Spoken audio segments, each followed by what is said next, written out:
Okay, so we are live. So we'll give it just a few minutes for people to join in to our discussion on challenging negative thoughts in honor of Mental Health Awareness Month. And listen, there are so many topics that we could talk about just in the field of mental health. And I'm glad that you suggested this topic because it's kind of, I feel like it's kind of the crux of what we do, which is training or helping people to retrain their thoughts.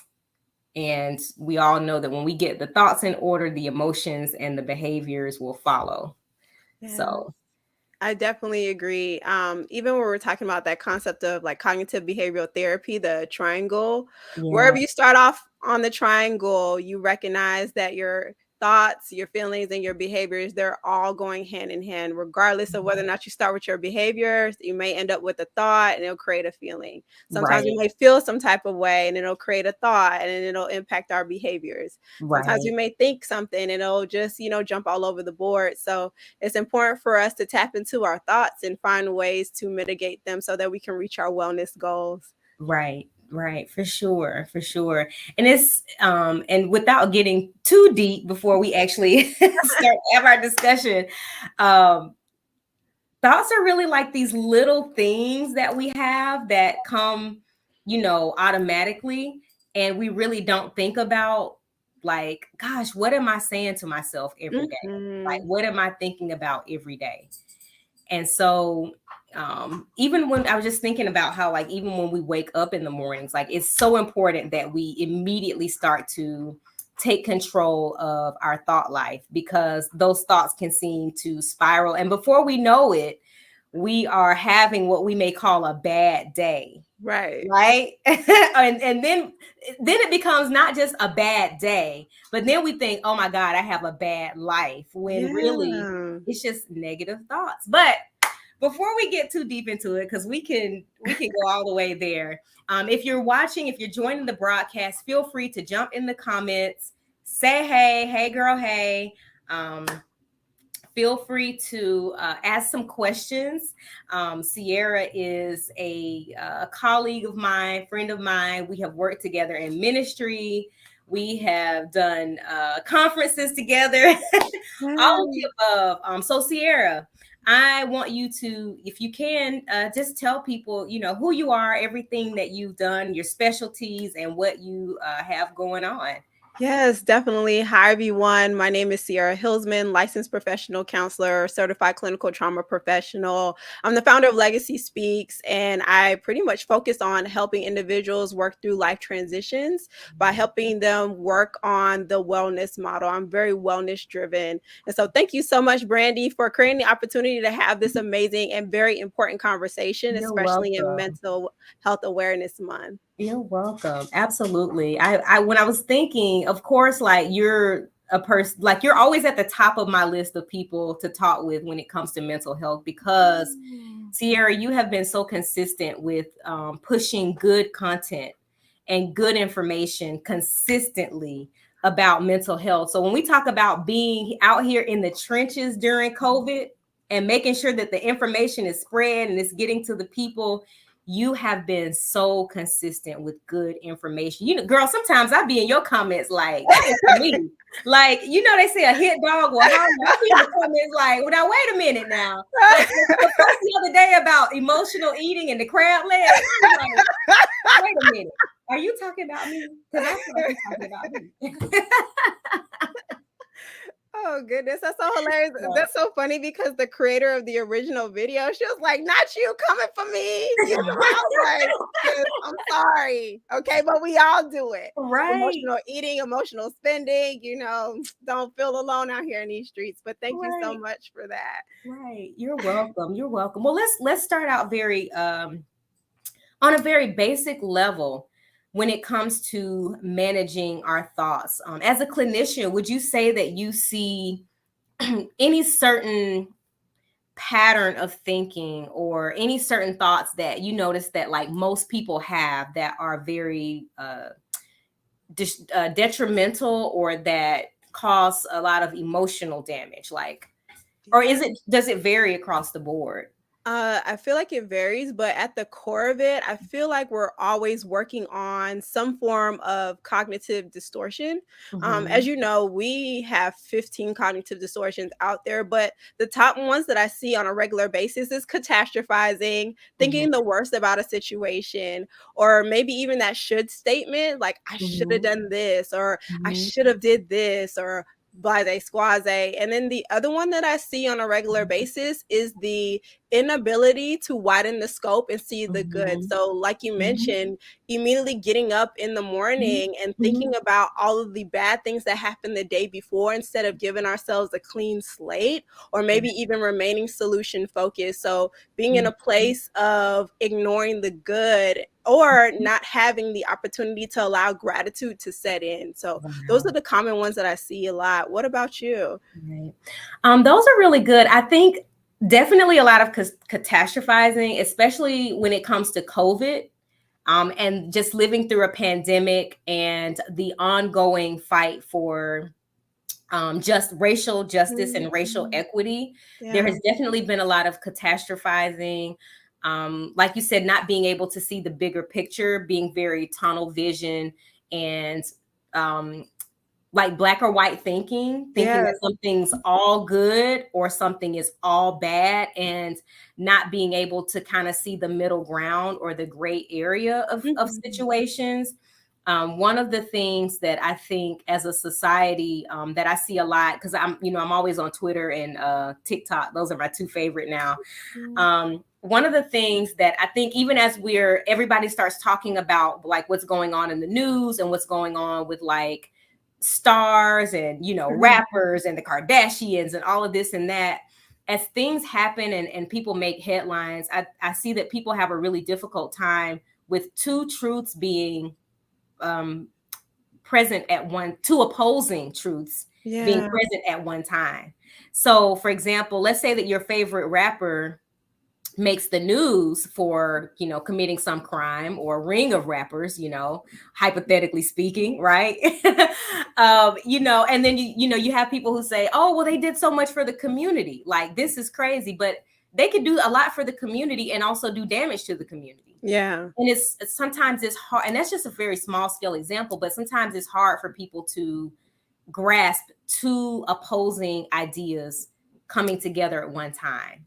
Yes, that's so funny because even when we're talking about like dialectics, those multiple truths that can exist at the same Mhm. time, and they don't necessarily have to be opposing, but they can still exist. And learning to practice radical acceptance with those thoughts as well. Yeah. And so I find that to be an issue when it comes to filtering through our thoughts. Mhm. Okay, I'm having this thought, I'm trying so hard not to think about it, and that Right. causes me to think about it even more Right. instead of taking some time to kind of put it out on the table and see, where is this coming from?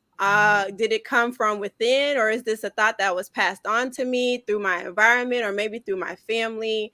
Or how does this thought impact my thoughts, feelings, and behaviors and whatnot? So I Mhm. definitely agree with that multiple truth situation, because sometimes it's like, how could you? Well, I mean, we're, Right. we're Right. human. It Right. happens, It you know? happens. And we are that's such a good point. We are complex human beings, and we're not one dimensional. Listen. So when we make mistakes, or we make certain decisions, Mhm. and nothing is one dimensional. Everything has multiple aspects. No matter what decision we make or behavior we exhibit, there are multiple things that are people that are affected by Mhm. it. I think something else you said was key, was how, it's okay to challenge our thoughts. And I think sometimes we miss that concept. Like, we think just because I have a bad thought, I have to spend the next 15 minutes analyzing that thought. Mhm. And it's like, no, you don't have to spend the next 15 minutes like stuck on that thought. And especially if it's a very negative thought, like, oh, I'm a nobody. I'm worthless. People spend hours and days Mhm. meditating on that one thought instead of challenging that. Like you said, okay, is this coming from within? Is this something that I heard when I was younger? Where is this thought coming from? And it's okay to challenge negative thoughts. Yeah. And just like it's okay to challenge them, check in with yourself and ask yourself, do I have the emotional capacity to work through this thought right here and now? Yes, Um, and yes. giving yourself the grace to put that thought in the parking lot, right? So I Yes. know we're going back to how we start our day and whatnot. So imagine if you had a whole schedule of things Mhm. that you needed to do.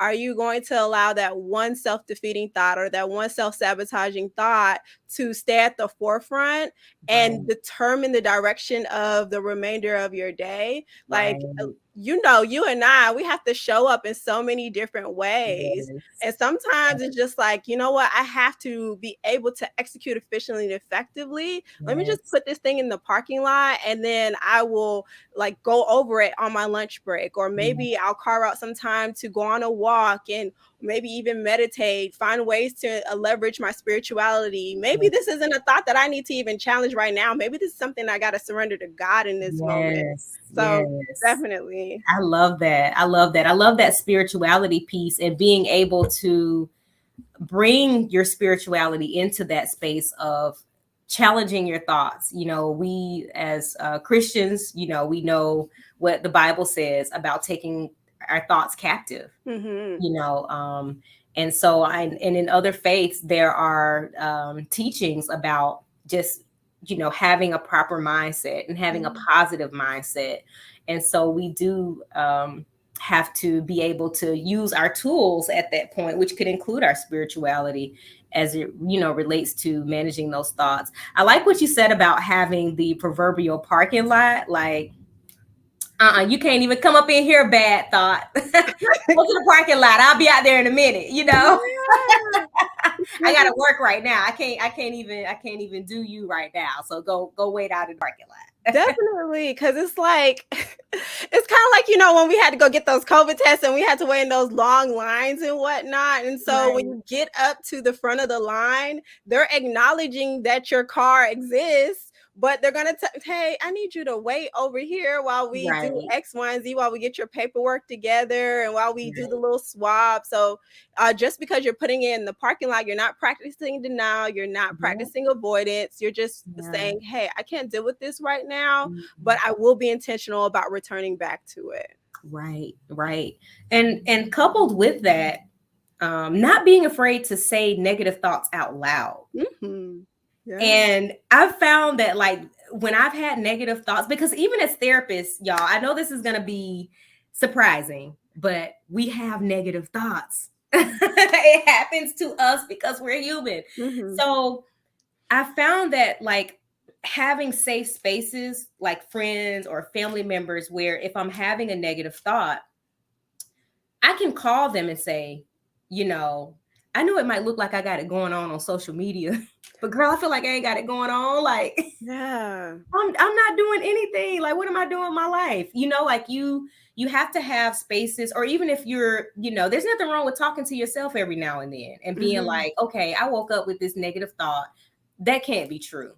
But being able to, I think there's so much power in speaking it out Hmm. instead of keeping it in like this safe place. Like, sometimes we like to keep negative thoughts, like we like to hoard them, right? And Yeah. coddle them like they're babies. And we like to keep them in this safe, oh, you can't have my negative thought, you can't know. But no, like, don't do that. Don't coddle your negative thoughts. Like, Yeah. it's okay, like you said, sit them aside. If you have things to do, put them in the parking lot. But when you go to the parking lot, put on your brass knuckles and You're be ready to ready. Right? square up, You from okay? Florida, so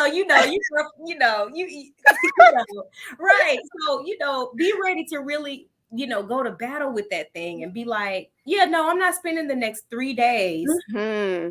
laying in bed telling myself that I'm worthless or I'm hopeless, or because my parents didn't love me or my daddy didn't love me, I'm not going to have meaningful relationships or what have you. Whatever those thoughts are, no, like, don't feel like you have to allow those thoughts to beat you up. Definitely. One, thank you for humanizing us because, some people may have white coat syndrome. We get Right. those clients that are like, we need you to give us the answers to everything. And it's just like, girl, you coming in here for the same thing I'm still struggling with. I was crying when you came up in here, okay? And I'm gonna cry when you leave. My tissues are under the desk. Thank you for humanizing us, especially during this month, because people forget that.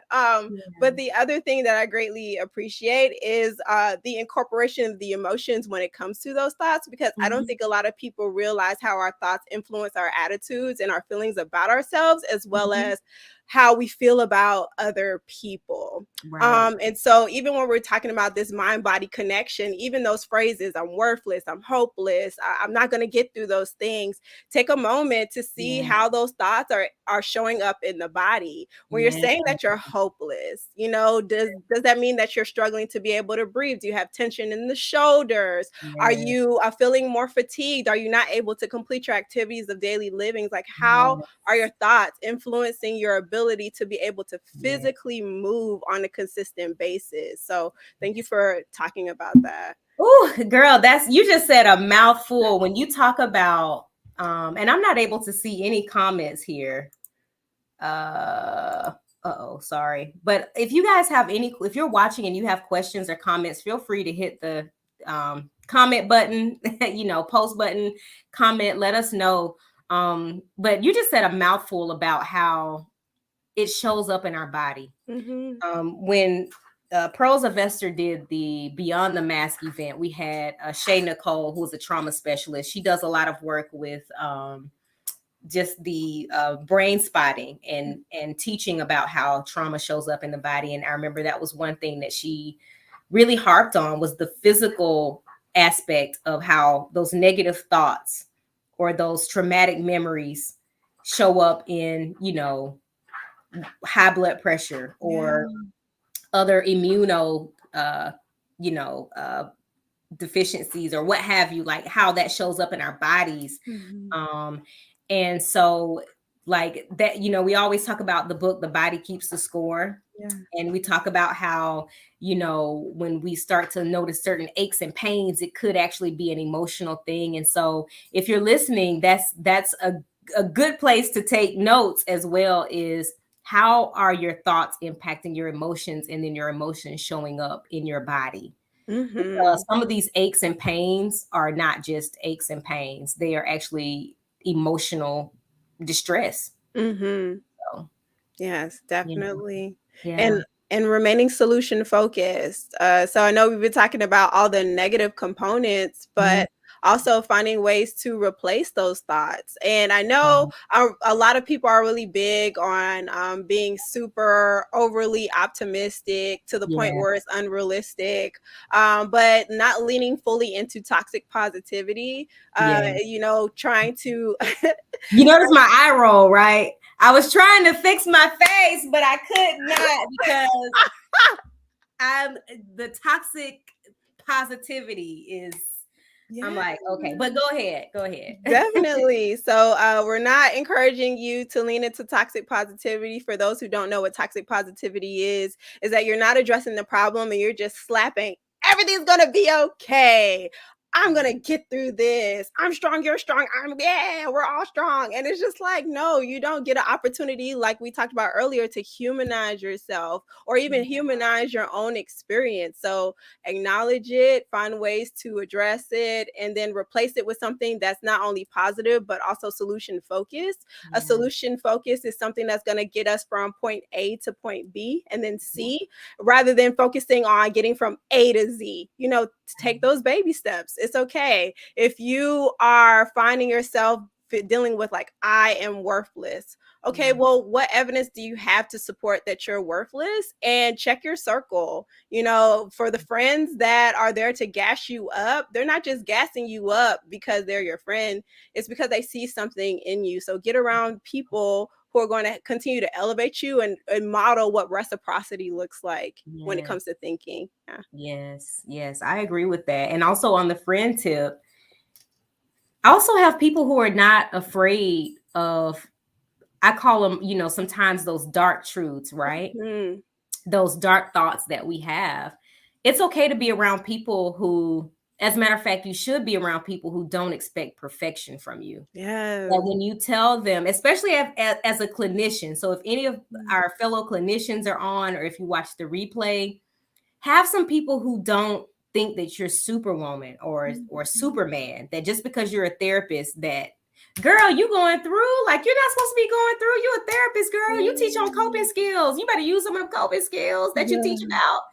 Like that, no, that is toxic positivity right there. Is I'm a therapist, so I can handle everything. Let me put on my superwoman or Superman cape. Yeah. Like, no, it's okay to have safe spaces where if you're having negative thoughts, like, you can be honest about that and not feel judged for that. Mhm. I definitely agree. I feel like our road to healing, like anything else, is not isolated. Yeah. So getting connected and staying connected to the right people. And granted, the individuals that you're connected to, they may not serve you for every single thing, just like, you know, how we have our colleague connections, or maybe even our friends and family, or you have a friend for this, or you have an associate for that. So Mhm. understanding that it's okay to have these various tribes, it's okay to be ambidextrous when it comes Yeah. to your relationships. Right. Yes, absolutely. And not taking it personal either, Mhm. right? Yeah. Well, sometimes we can take just sometimes the natural distancing of relationships. Hey, Vanessa, thank you for tuning in. Or just the shift in relationships personal. And that can even cause negative thoughts. And so, just like you said, understanding, like, the relationships that I have, what purpose are they serving? And when you make the decision that you want to have a healthier thought life and be more emotionally and mentally healthy, there may be some relationships that shift. It Mhm. just may have to happen. And, it's kind of like when you decide that you want to lose weight, you go in the refrigerator and you're like, well, I should probably throw out those Oreo cookies. I should probably throw the Doritos out of the pantry. I'm probably stepping on somebody's toes right now. I should probably throw the Twinkies away and the Little Debbie snack cakes. You start looking at things to see what needs to change in order to maintain your goal. And it's the same way with mental health. And it's not just relationships, it's thoughts. What thoughts do I need to get rid of to maintain Definitely. my goal? And to like continue on with that analogy, right? So we're removing what's not needed and we're keeping and adding what's needed. And Mhm. similar to when we go to the gym, we just don't go to the gym and hop on every single machine. You Right. know, we go in with a plan. So if you are not used to hearing yourself saying that you're worthy, or used to hearing yourself saying that I am loved, Mhm. continue to work that muscle over and over until it becomes a firm foundation for the next thought that you need to implement. Yes, yes, yes. I remember some years ago, when I worked under a psychiatrist who was absolutely amazing. And one of the things that he taught me to implement for myself as well as teach my clients was that I don't have to, and I think we kind of touched on it earlier, that we don't have to entertain every thought that we have, that I Mhm. can be a bystander of my thoughts, meaning that I can watch a negative thought and not interact with it. It Yeah. can pass me by and I not interact with it. Yeah. And I found that usually when I've done that and I don't attach any emotion to it right away, it's not like I'm worthless. What? Am I really? I don't have any reaction. Then the power of that thought, it lessens. I'm so dramatic. I know. No, I love it. I'm like, yes, Yeah, that right. is so true. You gotta make it plain for the people. Right. I'm trying Okay. to just make it plain. I'm trying to do a demonstration. I mean, I'm trying to just do a demonstration here. I feel like that's the way we can convey the message. Yeah. But when I don't interact with it, Yeah. then it loses its power. It becomes weaker and weaker and weaker. And there really isn't, like, I can really just watch it go by because I'm not attaching myself to it. Yes, It's I like, oh, definitely this is a agree. good Even thought. when you were talking about that, I thought about mindless meditation, right? So when we talk about mindful meditation, mindfulness, all it really is just redirecting your focus on a specific thought. It doesn't have to be that deep, y'all. You're just specifically remaining fully present in the moment. But mindless meditation gives you the opportunity to allow thoughts to flow in and out. And I Mhm. hope that this helps to free somebody, because I hear a lot of clients say, well, I can't, I can't just get my mind to shut off. Like, I'm always thinking, okay, well, allow thought to go in, do its thing, don't become attached to it, and float right out, and maybe even gather information about yourself. How long is that thought ruminating right there? Is Yeah. it followed by any particular other set of thoughts? Mhm. Just allow yourself to just check in and see what your thoughts are doing, how long they're staying there, and how it ends up leading to other thoughts as well. So it's okay to have mindless meditation. It's all good. Yes, yes, it's actually good for you. Mhm. For sure, for sure. One of the other things that another therapist told me was that I remember talking with her about anxiety. And Mhm. one of the things she said that she often recommends is when you have a negative emotion, it's okay. And I think Shay Nicole touched on this as well at Beyond the Mask, Mhm. but it's okay to say, hmm, anxiety, you're here. Mhm. Okay. Okay. Why are you here? What am I thinking about? Where did you come from? So just kind of not being afraid to there's a part of it that's you acknowledge it, but then you allow it to keep going. But then if you get to the point where you have attached emotion to it and you find yourself anxious, or you're trying to stop yourself from having a panic attack, take some deep breaths and kind of slow down. Yeah. There's a therapeutic tool that we have in one of the mental health programs I work for. It's called Thinking About Thinking. Mhm. And it's so funny because, well, not technically funny, but it's interesting because sometimes people will actually worry about worrying, right? Like, Yeah. I'm worried about the fact that I'm worried right now. And that Yeah. just causes a repeated cycle of anxiety. And if anyone on here has struggled with anxiety, you know that the cycle of negative thoughts and circular thinking and reasoning just doesn't end. You have to end it because it won't stop on its own. I agree. I'm trying to remember this video that my therapist gave me, because it's so hilarious that you're talking about that. Even when I'm thinking about combating anxiety or whatever the case may be, for anybody who is struggling with what Brandy so eloquently talked about, getting upset about your thoughts and then feeling sad about it, and then like leading and spiraling into other emotions. If you ever get a chance to go to YouTube and search The Struggle Switch by Dr. Russ Harris, and I'm telling you, it's going to bless your life, right? The Because struggle at the end, switch.